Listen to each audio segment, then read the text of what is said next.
So we're happy to have John Nichols here, preacher over at Collegeside Church Thank of you. Christ.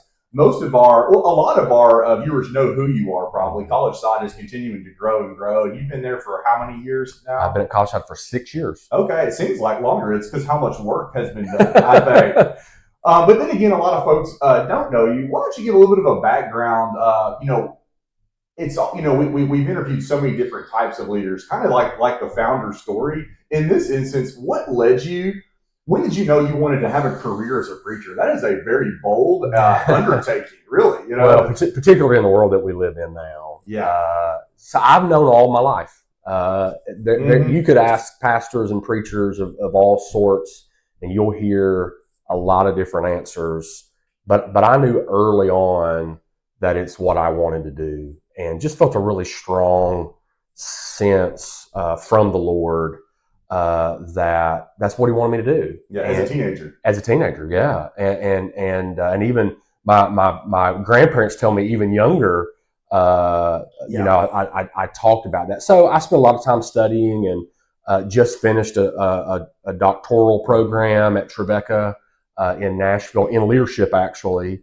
And church ministry, gospel ministry is unique in a lot of ways, but there are a lot of carryovers for leadership principles in whatever you do, for sure. I love what I do. I love where I do it. And you went to Fried-Hardeman University for your undergraduate, that you got a degree in Bible, and then went right into preaching after college. I did, and I've been in education for a long time. As soon as I graduated school, did youth ministry and associate ministry and evangelism, and then now for the last 8 or 9 years have preached consistently, and then the last 6 at Collegeside. And what is the membership, I guess, like the size of the church that you currently minister? So right now we're probably about 900, it's a good group. We see about 900 on Sundays, particularly when tech is in session. That is beautiful, and this I think God has His hand on the Upper Cumberland. I'm from Tennessee. I know you are too, right? Yep. There's just something going on here. There's churches being planted. Our core churches are growing. Yes. And, it's just a beautiful thing to see. Absolutely. It is a very stressful profession. People talk about law and medicine and stuff. I'm in a stressful profession too. Yeah. One thing that's overlooked, I think, is ministry. You have a huge responsibility. You have, you're a minister of one of the largest churches here in this county. And one of the questions I have is kind of, how do you define leadership from a biblical perspective, and how does that influence the way you lead? Obviously, that's kind of like, well, yeah, duh. I'm a Christian preacher, and that is what guides me. But I mean, just in general, how do we think about leadership from a biblical perspective? One of my favorite lessons I've ever learned about leadership, I think it's a maxim from John Maxwell. Mm-hmm. Don't quote me on that, but leadership is influence, nothing more, nothing less. And so you know who the real leader in a room is when they're there or when they're not there. The person that people, regardless of title, when a person speaks, if people listen to that person's the leader. And the reason that person is the leader is because they've got influence. And so, I think that within faith, you gain influence by living a life that's built on value, that's built on righteousness and redemption, and when you live that kind of life, it increases your influence, and so therefore it increases your leadership capacity. It's so simple but so profound.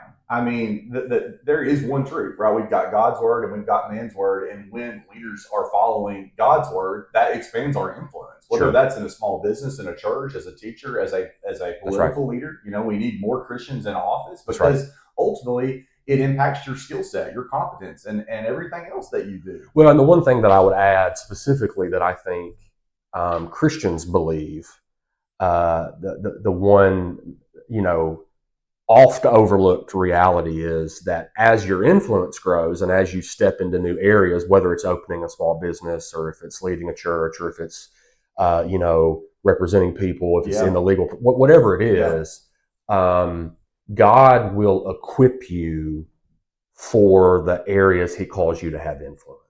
And so, leadership can be scary because you're Yeah. constantly out front doing things that you don't always feel equipped You're for, not ready for it just yet, but right? you're not ready for. But we believe the Bible teaches that every area that God calls you to, he's going to equip you for. There's not going to be a place that God says, I want you to serve in this area. He's also not going to give you the tools you need to be successful in that area. Amen. And so, if you're following the Lord, He's gonna give you what you need to be successful in the areas He calls you to be. And that is I love that. And as an entrepreneur, we're in a very, white collar kind of stodgy profession. It doesn't matter. We're always looking at like what are, how can we trailblaze in new areas of the law? We represent a lot of elderly, we represent families in the states. We're largely estate planners, but how do we Sure. progress and innovate? And we're not always ready. We're proud to be a millennial based firm. We are younger owners than a lot of our peers in this industry. And again, if you're listening to God, you're going to be ready, and you got to be bold as a leader. That's right.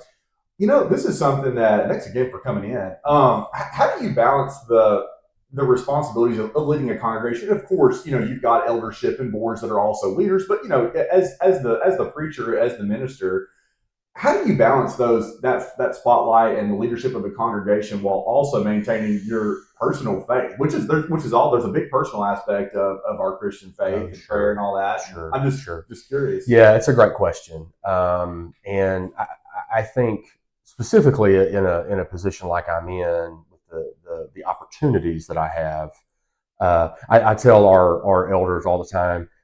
I view them as opportunities, not as responsibilities, but they are. It's kind of funny, but they are responsibilities. You got to have a deep well, and you are following someone. All of us. It's a universal truth. You are following someone, and so make sure that's the right person.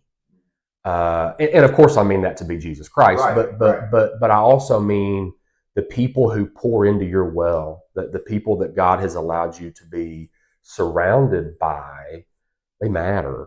And so making sure that I am following the right people, that I'm constantly connected to the right people, ultimately to daily Bible reading and prayer. I've got to make sure that my well is full, because leadership requires you to give from your well. Yeah, that's what leading is. You can't let that empty out. That can happen over time. That's right. That's why burnout happens so often in leadership, because a person feels compelled to lead in a certain area. Again, this is religious, but it's also in every area of life. Sure. Like you're called to lead, and you feel this really clear call to do something, and you do it, but you pull from your own well to the point where your well is empty and you burn out. And it doesn't have to be that way. If you follow the right people, if you continue to let people pour into you, it can happen a lot of different ways, right? It can happen by reading books, listening to podcasts, pouring into your mindset, doing things like this, watching things. I mean, it is good to have people pour into you, because then you have more to draw from. Yeah.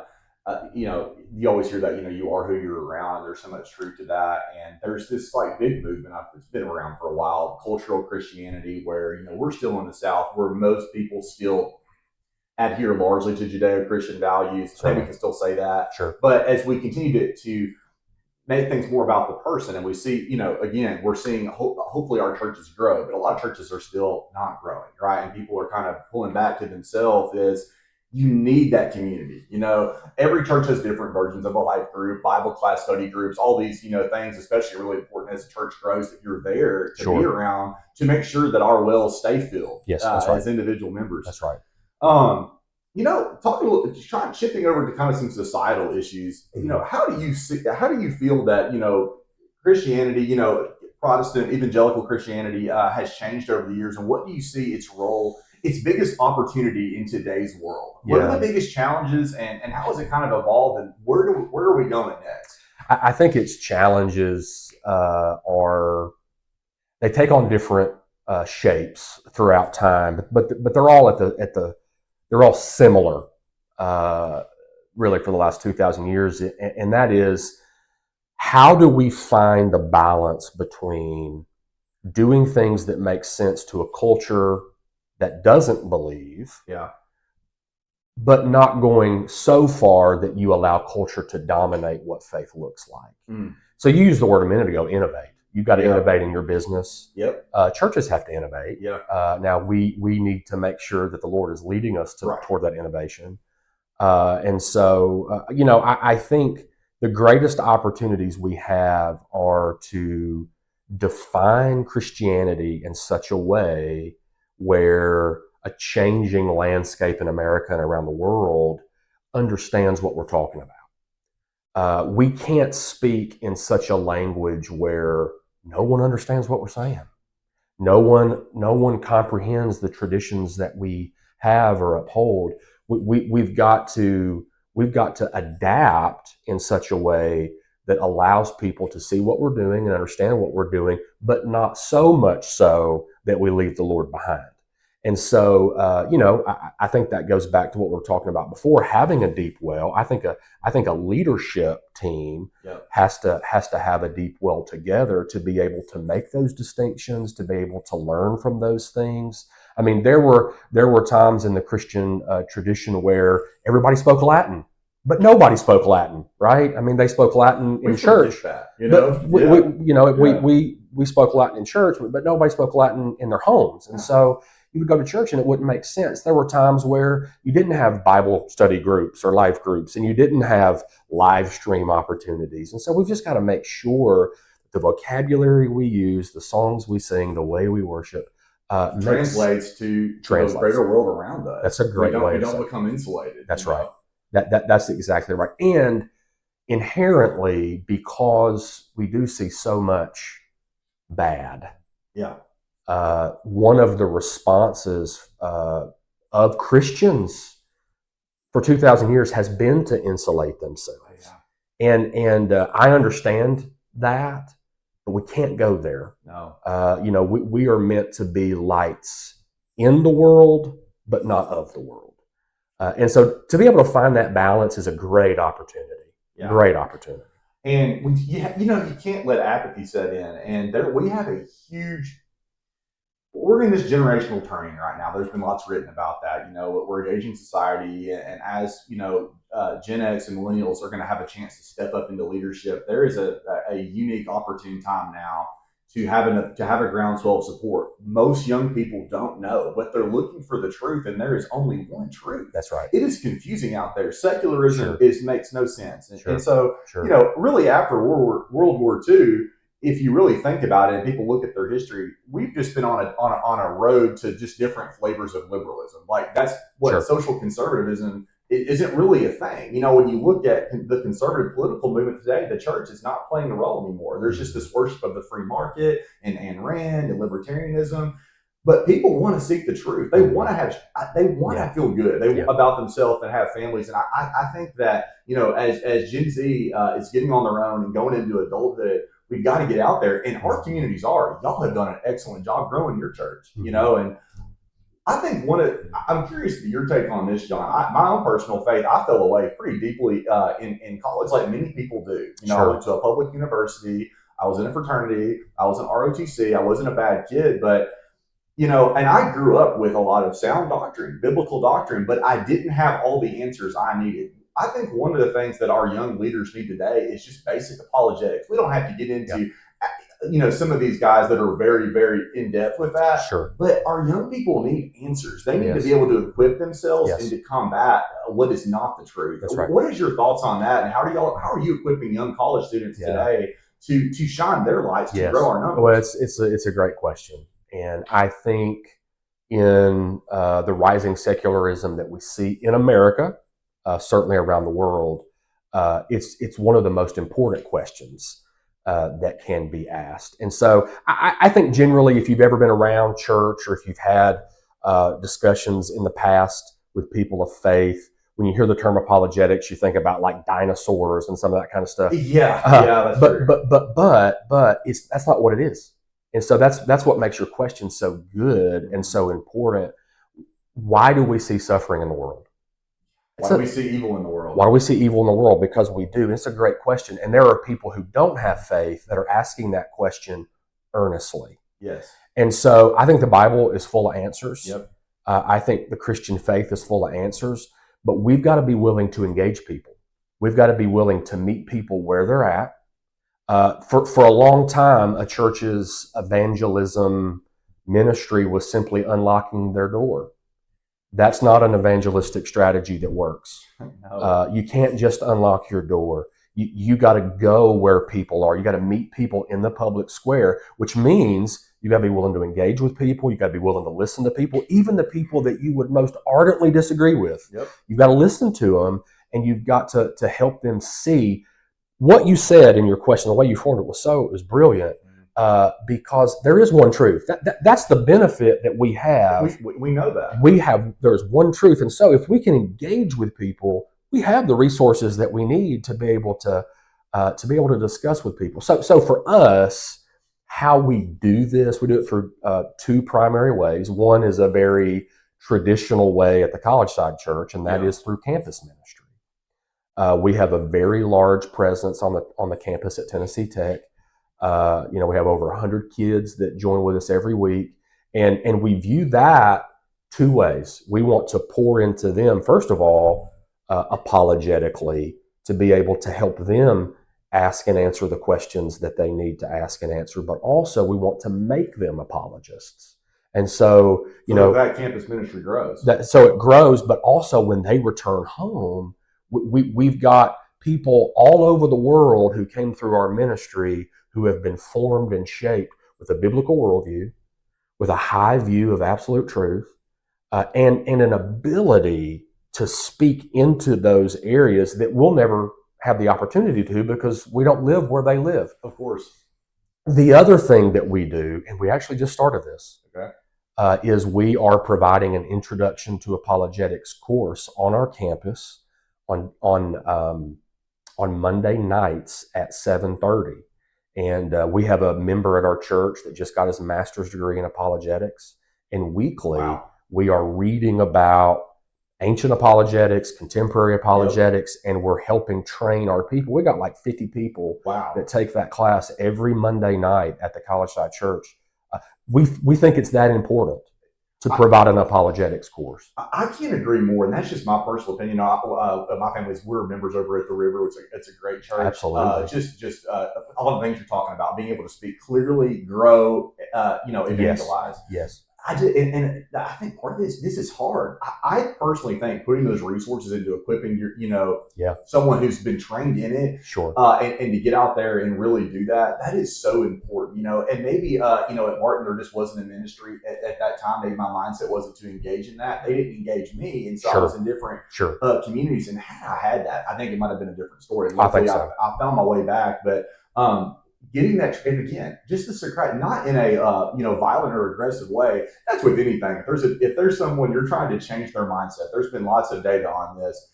It is very difficult to have someone change their mind about anything. But when you are equipped with the truth, it's just a matter of asking those open-ended questions and being able to have that. That's right. That dialogue. That's right. And by sending those people back to their home churches in Jackson, Tennessee, and Dixon, Tennessee, wherever they're at, now they're able to talk to those youth groups. Some of these smaller churches don't have someone that has a master's degree in apologetics. That's right. Their youth groups are hanging on by a thread, and there's no one telling these high school students about that. So that's great. I think it's important for people to know all of the very difficult questions that people have. Yeah.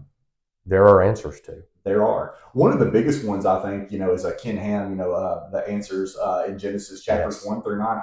I think that people don't understand how important that is to hone in, and that's why his whole ministry is just on that one thing, because it's that critical to do. Everyone has different political beliefs. I'm just, the role of the church in government and politics, part of this we've already talked about, it's grassroots. It's having our individual beliefs. Ultimately, that will shape our world around us. Absolutely. What are the dangers of kind of just disengaging from politics altogether? It's difficult because everyone in our churches has different political beliefs, but again, biblical foundations. But what is your thought on how the church can influence at the political governmental level? It's a great question. I think we have to the level that we're called to. Yeah. And so there's tension that exists. You look at the ministry of Jesus. Jesus did not engage the political structure of the world, but he engaged people within the spiritual structure of the world so that they would then engage the political structure of the world. And influence. Yeah, influence. And so, the way that I view this, just my personal philosophy on this, and I think it should other spiritual leaders, is, the church is less engaged in politics formally, but the church shapes people. You use the term grassroots. That's what it is. Yeah. I get a little, sometimes a little concerned when churches say nothing politically because your people are being shaped. They're being shaped by, it's like I said before, you're being led by someone. You're following Always. someone. Yeah. And so we've got to be helping people think through things. We also have to prioritize. There are what I call black and white issues, right, wrong issues. And I think some of those things we see on the political landscape. And I think you've got to help people think through things that are clearly right and wrong. Then there are secondary issues. And some of these are American issues. Right. They matter. Yeah. But they're secondary issues. But They're secondary issues. And so to give people the ability to think through, okay, how do I engage? What should I engage? How do I prioritize those first issues? But how do I think about those second issues from a biblical perspective, from a spiritual perspective? That's what churches have to do. That makes so much sense. And then those secondary issues, you use your biblical worldview, and there are people that can have very strong differences of opinions and listen to different competing ideas. That's right. And think, well, what would be the Christian way to approach this issue? I think that I think we've as spiritual leaders we've got to help people do both. I think the most important thing we have to do though is those number one top tier issues, and we see them on the political landscape. Yes. How do we engage this in such a way where we love people, but we say, listen, we can't see these issues. I'm going to dig Yeah. my heels in here because I think I know the Lord has given us some convictions about these, 3 or 4 issues that are black and white. And then, on the secondary issues, I leave space for people to agree or disagree. I just love and I have strong opinions, and I think we can. I think we got to shape all that. Yeah, that's a great answer. Thank you. One of the last topics here before we close is kind of the strengthening of families and the role of men in society. There is this huge aggressive attack on men and on masculinity, and that's just a true fact of where we are in 2024, and it's very sad. In an age where traditional family structures, sadly, are just questioned in general, how can Christian men step up to be strong, godly leaders in their homes? I mean, it seems simple, but again, what are some of the on the ground things that you see that we can do to help our young men as they're traversing, their 20s and trying to start families in a way that, again, we have our families on strong ground? That's such a great question. It is objective truth that there is an attack on men, and men of all colors and races.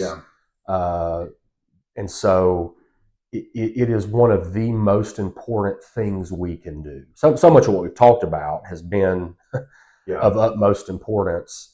And it can sound overwhelming at times, but really there is a way, and ultimately it's to follow the Lord through all of these topics that we've discussed. I have a very strong passion for helping men be men. I think we have to experience the tension that exists between the American definition of manhood historically, which has been tough and macho and all that. And there's some good things about that. There's some not good things about that. And I think we have to completely throw off the secular version of masculinity. And that is to be passive. That is to never speak up. That is to be led by deferential. Yes. And so you see the attack on men in so many different forms. Watch television And you see it. And you see how men are depicted as lazy and dumb and stupid, and it's quite sad, because that's the picture that people are having implanted in their minds of what men are, and maybe what men are supposed to be. So we could talk about this. Oh yeah, that's a whole separate for a whole thing. But let me say a couple of things. I think specifically the church, but also just strong leadership in the world, who want people to have a future, who want America to have a future. We've got to throw off the idea that it's okay for boys to stay boys. Yeah. We've got to help boys. Again, primary issues. That's right. The attack on gender needs to come to an end. That's exactly right. We've got to let boys be boys, and we've got to let boys grow up to be men. And I think the attack on gender and the confusion that comes along with all that is evil. And I think that we've got to throw all that off. But I think also parents have got to engage their young boys and let them be men. Give them responsibility. Let them grow up. Don't let them play video games the rest of their life. Yeah. Don't let them live in the basement and eat Hot Pockets and play video games until they're in their 30s. Let them become men. That's what they're called to be. That's what they're made to be. That's what God wants them to be. Give them responsibility. Hold them accountable. Give them responsibility. And hold them accountable again. And so we can raise our standard for what it means to be a young man across the board. Yeah. Across the board. And so, there are biological differences between men and women. There are spiritual differences between men and women. There are emotional and psychological differences between men and women. We've got to treat them differently in a redeemed way. And we've got to shape them the way that God would have us. The other thing that I would say is, specifically within a church context, we've got to help train men to be husbands. And what I mean by that is, I think the Lord calls men to be the leaders of their homes, not dictators, but to lead their homes, to lead their families, to lead their children. And Paul gives us really clear indication of what that looks like in Ephesians chapter 5, when he says that Jesus leads us in the same way that men lead their families, and Jesus was willing to die for us. Jesus washes us with the water of the word. Men are called to live self-sacrificial life for their families. They put their families first. They put their wives first. They do. And so often men put themselves first. Yeah, that's a big problem. Men live selfishly because they are bigger biologically, and so they want everybody to give them deference in their house. That's not the way that men are supposed to be. Men are supposed to be leading in such a way that they sacrifice themselves, but also leading in such a way that it makes a difference spiritually in the lives of their wives and the lives of their children. I want my wife to be able to say, if I go on first, that He made me a better believer. That's my job. That's my responsibility. That's the sole job. At the end of the day, that would be the most important job. I want my children to be able to say the same thing, that because He was my dad, I know Jesus better. And if men live that kind of way, there would be such a distinction made between that version of manhood and the secular, phony version of manhood that there wouldn't even be a case, right? It wouldn't go to a jury. It would be thrown out because it would be so obvious that this is the right way to live. We just got to do it. We got to grow up. We got to become men, and we got to become gospel husbands. I think I was speaking through you with that answer. I clearly couldn't have said that better. I mean, just kind of going back to that whole the infantilization of our society. But, I am so blessed there with that. I was yelled at by coaches. I played sports. I mowed the lawn at 12, 13, 14 years old. I worked at 16 years old. I went to college and grew up. When I went to college, I was not a child. I was a grown man. I joined the military at 18 years old. I worked through college, and I came home sporadically throughout the summers. But I mean, I was an adult. That is over, and we've got to turn that back around. We do, and I would point out something about your own story. And you said this before, that at one time you fell away from the Lord, and you came back to the Lord. But here's a major part of that: because you were an adult, because you were a man, you knew there's something out there that I've got to find. I don't think kids think that way. Ooh. I think They're grown-ups, not getting there. I think grown-ups think that way. There is truth, and I want to find that truth. We see a lot of adults all around our country that aren't grown-ups. That they think through an emotional lens. Yeah. That they're not thinking like grown-ups. And so because you were a grown-up, I don't think that was the sole reason that you found the Lord, but it gave you a platform to realize, there's something else is out there, and I want to find it. Exactly. And it's again, I know y'all are taking this very seriously in your churches to encourage and really ensure that young parents know that we've got to turn this around, and we have got to have our sons and daughters, but we're talking about men right now. They've got to grow up to be men. The church is on the line. Our society's on the line. That's right. And I hear young women in their 20s going through college and they're dating and seeking men outside the church. And why? In their own words, they're weird. They're the young men in churches. They're not masculine, and it's like whether that. But we're hearing those things, and it's because it's a larger societal problem. But it goes back to we currently have a generation where they're not seeing them as leaders. That's right. So that's exactly right. Grow up and be a leader. Be a man. So that was great, John. In closing, what you've lifelong learner, just finished out a PhD with years, coming from Tribeca. Your advice we talked about biblical leadership today, just for all those young people that are going out into the workforce as leaders, as employees, as managers, as entrepreneurs in ministry, what's the biggest thing you can say on what's made you successful as a leader on your journey thus far? Yeah, and I think that this is built, it's baked into faith, but I think it's also really practical. Okay, and a lot of the times those are the same. Sometimes faith is made out to not be practical, but it is quite practical. Say yes to the next opportunity. Just say yes.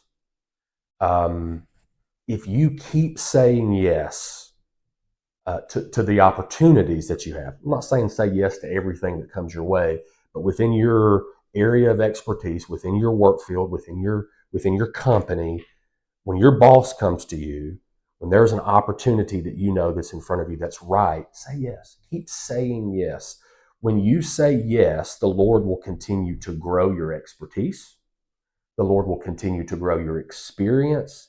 And there will come a day when both of those things will be leveraged to maximize your influence.